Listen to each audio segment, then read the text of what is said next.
जेरै 33-34 बोसोर जाबोदों आरो बेफोरबो मोनसे जोंनि आनस्ट्रागल मुभमेन्ट सिलाय लानानै सोमावसारबोबाय थादों।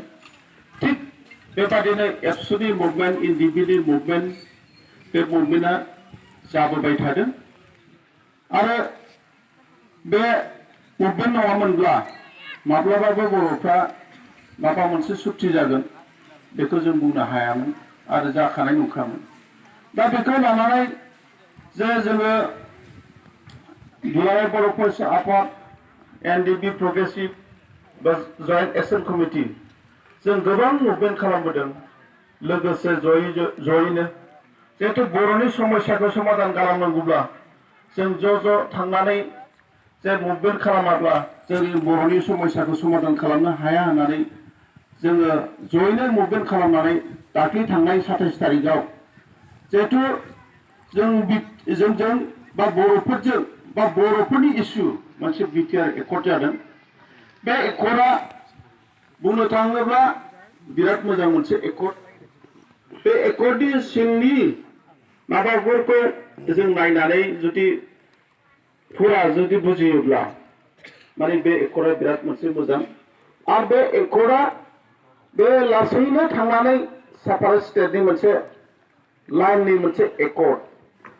दा बेनो दाख्लि थांनाय जे 27 तारिखनि जे एग्रिमेन्ट जादों बे एग्रिमेन्टआ पलिटिकेल एग्रिमेन्ट।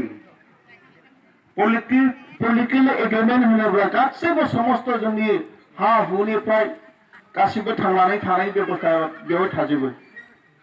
दा मोनसे बे एग्रिमेन्ट दा बेनिखायनो जिहेतु जोङो बेफोर गासिबो जोंनि मुभमेन्टनिफ्राय मोनसे जाफैनाय आरो मोनसे एग्रिमेन्ट।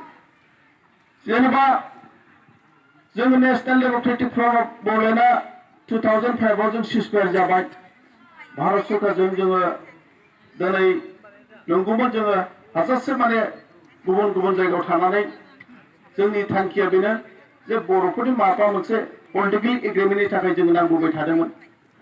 बेवहाय जों हारसिङैनो फैबाय थादोंमोन किन्तु 2005 नि उनावहाय जे जों भारत सरकारजों सिजफायार जायो अब्ला जोङो हारसिङैनो थांबाय थादोंमोन।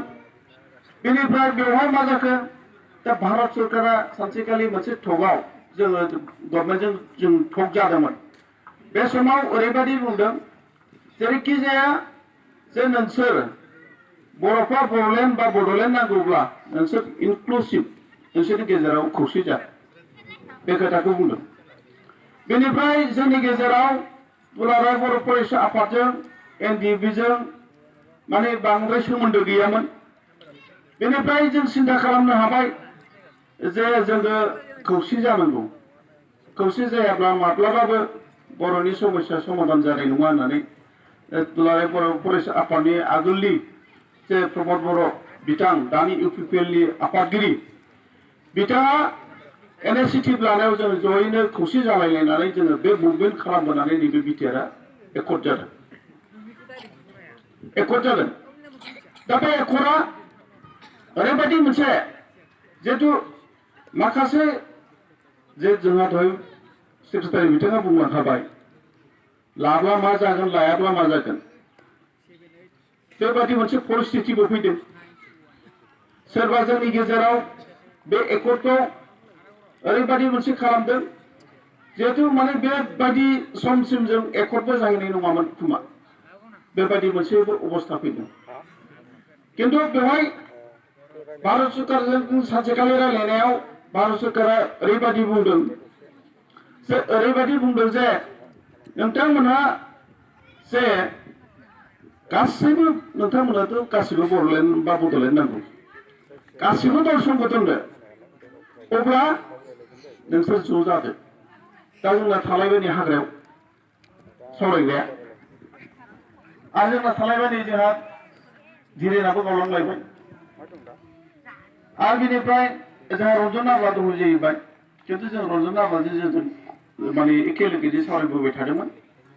बेनिफ्राय दा गभर्नमेन्टनिफ्राय बुंदों नोंसोरनो बर'फोरनो जुदि रायजो नांगौब्ला बा बड'लेण्ड नांगौब्ला नोंसोर इनक्लुसिभ जा जयैनो फै दिनैनि बेलायाव थांनाय 27 तारिखनि बे एकर्डआ जयैनो मोनसे एकर्ड जादों 27 तारिखआव जेन' जोङो माने बर' रायजो राजाफोरनो जों मोनसे एकर्ड लाबोनो हाबाय जोंनि मुभमेन्टनि गेजेरजोंनो जोंनि स्ट्रागलनि गेजेरजोंनो जिहेतु जों सानदोंमोन जे जोङो हाग्रायाव नांनाय समाव सानदोंमोन जे जों थैसिगोनसो नामा माब्लाबा जों बे समसिम जों फैनो हागोन ना हाया जों अनेक माने जों सिन्था